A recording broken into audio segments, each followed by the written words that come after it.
Imagine walking through a cold Ice Age valley, only to see a figure in the mist, broad-shouldered, towering, with eyes that glint like firelight.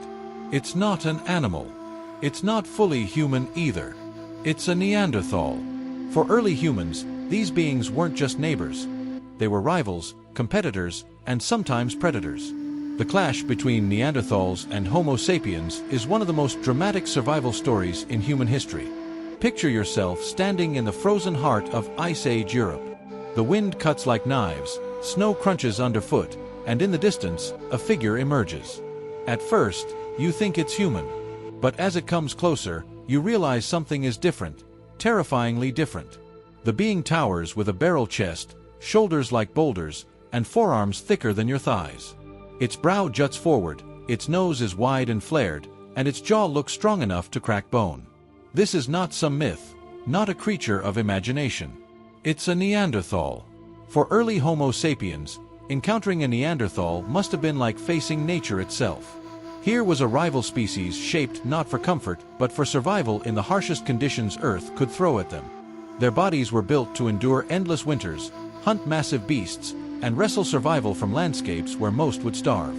Anthropologists have uncovered skeletons that tell this story in bone and muscle. Neanderthals were shorter on average than us, often standing around 5 feet 5 inches to 5 feet 7 inches, but their frames were stocky, dense, and immensely powerful. Think of a modern weightlifter condensed into a survival machine.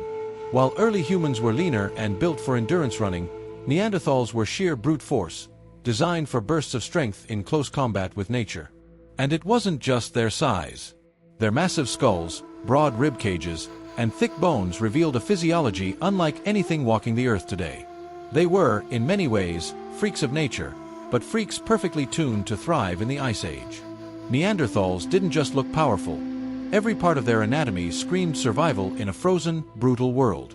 Their rib cages were wider than ours, giving them massive lung capacity. Imagine drawing in great gulps of icy air and fueling muscles that burned through thousands of calories each day. This wasn't just about oxygen, it was about energy efficiency, keeping a body alive and moving in an environment where food was scarce and winters were endless. Then there were their noses, broad, flared, and uniquely structured.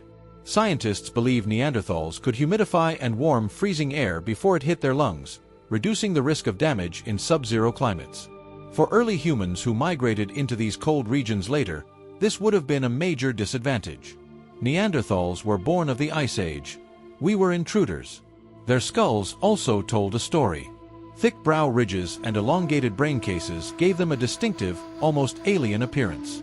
But inside those skulls were brains slightly larger, on average, than ours. While brain size doesn't automatically equal intelligence, it suggests they were highly capable, with complex social structures, tool-making skills, and perhaps even the spark of symbolic thought. Add to this their sheer muscularity. Their bones carried marks of constant strain, showing just how much physical labor and combat their bodies endured. To hunt giant Ice Age beasts like mammoths or woolly rhinoceroses, brute force wasn't optional, it was survival.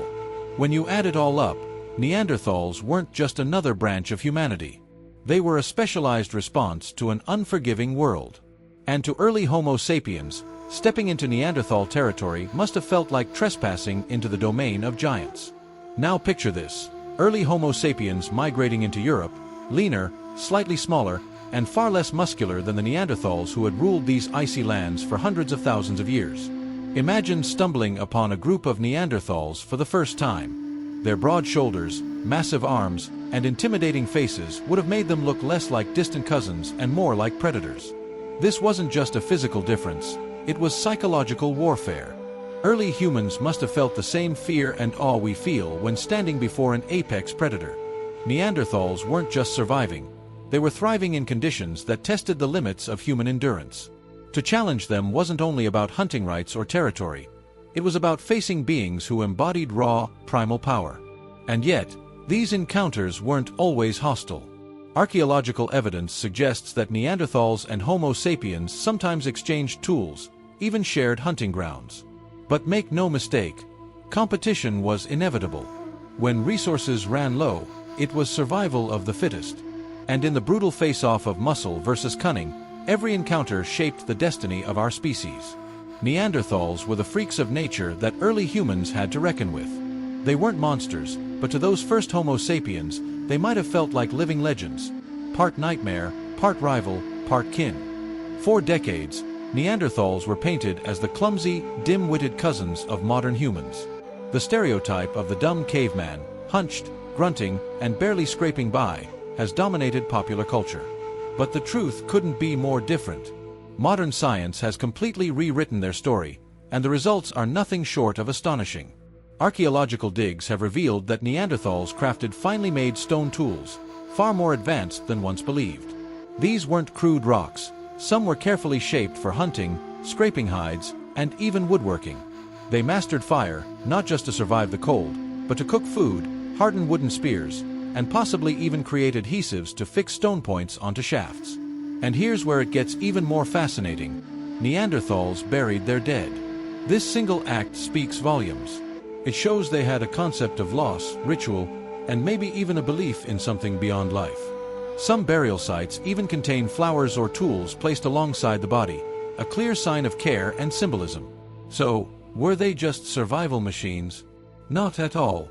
Neanderthals had intelligence, culture, and emotions. They weren't just muscles and brute force. They were thinkers, creators, and perhaps even dreamers. The more we uncover, the clearer it becomes. The line between us and them was far thinner than we once imagined. When most people picture Neanderthals, they imagine isolated individuals wandering the wilderness, but the evidence tells another story. They lived in close-knit groups, bound together by cooperation and care. Survival in the Ice Age demanded it, and Neanderthals rose to the challenge. Excavations show that they hunted large game in coordinated groups, driving mammoths, bison, or reindeer into traps or ambush zones. That kind of strategy required planning, communication, and trust.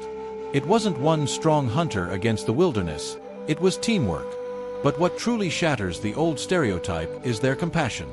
At sites like Shanidar Cave in Iraq, archaeologists uncovered the remains of a Neanderthal who lived with severe injuries, a withered arm, blindness in one eye, and a crippled leg. Yet he survived for years. Oh. Because his group cared for him, fed him, and protected him. That single skeleton tells a powerful story. Neanderthals valued life, even when someone could no longer pull their weight. There's also growing evidence that they may have cared for the sick, tended to children, and shared food across groups. This level of empathy and cooperation goes beyond instinct.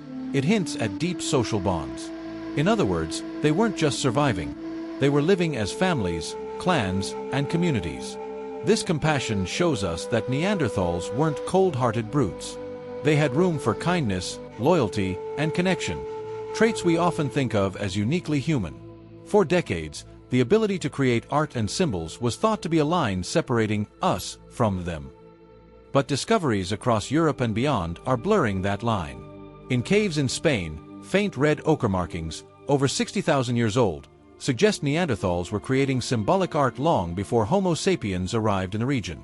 In other places, archaeologists have found pierced animal teeth, colored shells, and even evidence of body paint. These weren't just survival tools. They were expressions of identity and meaning. Then there's the question of language. Neanderthals had a hyoid bone, the same bone in the throat that humans use for speech, as well as the genetic marker FOXP2, linked to language development. Did they talk like us? Maybe not with the same complexity, but the evidence suggests they could communicate far beyond grunts and gestures. Imagine a campfire scene where hunters planned a hunt, mothers taught children skills, or groups shared stories. It makes them feel a lot closer to us than most people realize. This creativity hints at something profound. Neanderthals weren't just reacting to their environment. They were shaping it through imagination and communication. Art, symbols, and spoken words connected them as a people, giving them culture. When you step back and look at all this, compassion, intelligence, creativity, the Neanderthal brute stereotype crumbles. They weren't mindless cavemen. They were complex beings who lived, dreamed, and perhaps even loved in ways not so different from us. Picture Europe around 45,000 years ago. Vast forests, icy tundras, and rivers winding through wild landscapes. Neanderthals had called these lands home for hundreds of thousands of years. Then, from the south and east, came a new species, our species, Homo sapiens. For a while, the two groups coexisted. Archaeological evidence suggests they may have even shared hunting grounds, tools, and, at times, genes. That's right, most people alive today carry between 1 to 4% Neanderthal DNA. This means our ancestors didn't just fight Neanderthals, they lived alongside them and sometimes loved them. But coexistence wasn't always peaceful. Competition for resources would have been fierce.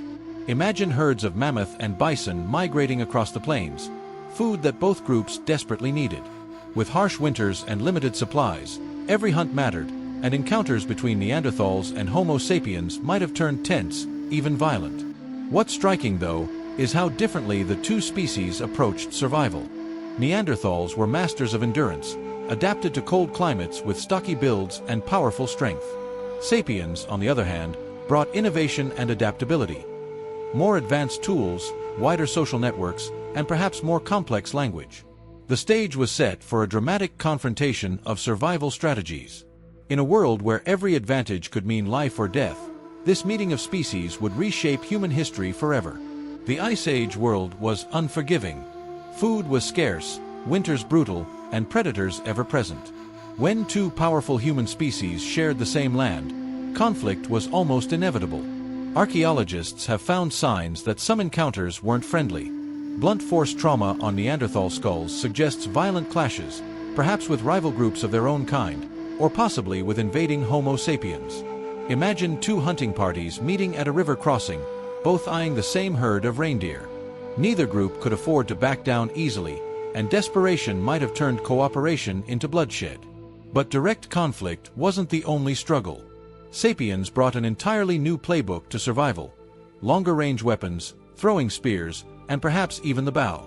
Neanderthals relied on close-quarter hunting, using brute force to stab prey at dangerous ranges. In a fight between the two, Neanderthals may have had raw strength on their side, but Sapiens had distance, strategy, and flexibility. And then there was population size. Homo sapiens tended to form larger, more interconnected groups. This meant more allies, more cooperation, and faster spread of new technologies. Neanderthals, in contrast, lived in smaller bands, often isolated. That left them more vulnerable when competing against a growing wave of sapiens who could share resources and knowledge across vast distances. So while Neanderthals were physically powerful, even terrifying up close, the sapiens' ability to think, plan, and unite gave them the long-term advantage. What played out wasn't just a battle of bodies, but a war of ideas, tools, and culture. Around 40,000 years ago, Neanderthals vanished from Europe and Asia. To this day, scientists debate exactly why. Was it violent extermination? Climate shifts they couldn't adapt to? Or something quieter, less dramatic, absorption into our own species? The truth may be a combination of all three. The last ice age brought brutal cold snaps that shrank forests and starved game animals. Small, scattered Neanderthal bands struggled to survive, while larger groups of Homo sapiens, better connected and more adaptable, spread into new territories. Over time, competition, disease, and even subtle disadvantages in reproduction may have pushed Neanderthals toward extinction. But here's the twist: they never fully disappeared. Genetic evidence shows that when sapiens and Neanderthals met, they didn't just fight, they also mated. Today, nearly every non-African person carries between 1 to 4% Neanderthal DNA. Their legacy lives in our skin, our immune systems, even in how we respond to sunlight and disease. So perhaps Neanderthals weren't truly defeated. Instead, they were absorbed, their traits woven into the fabric of humanity. When you look in the mirror, small pieces of Neanderthal still stare back. The question isn't just why Neanderthals vanished, it's what their story tells us about ourselves. Were they really freaks of nature, or simply another version of us, caught in the relentless tide of change? Neanderthals weren't monsters lurking in caves or mindless brutes waiting to be conquered. They were powerful, intelligent, and resilient, a true reflection of humanity in another form. They shaped tools, cared for their families, survived ice and fire, and left a mark on our very DNA. In many ways, their story is our story, just told through a different path of evolution. Yet, they vanished, leaving Homo sapiens to carry the torch alone. Or did they? If their blood still flows in us, then perhaps we never truly stood alone. So the real question is, If Neanderthals lived among us today, would we see them as terrifying freaks of nature, or as family we lost too soon?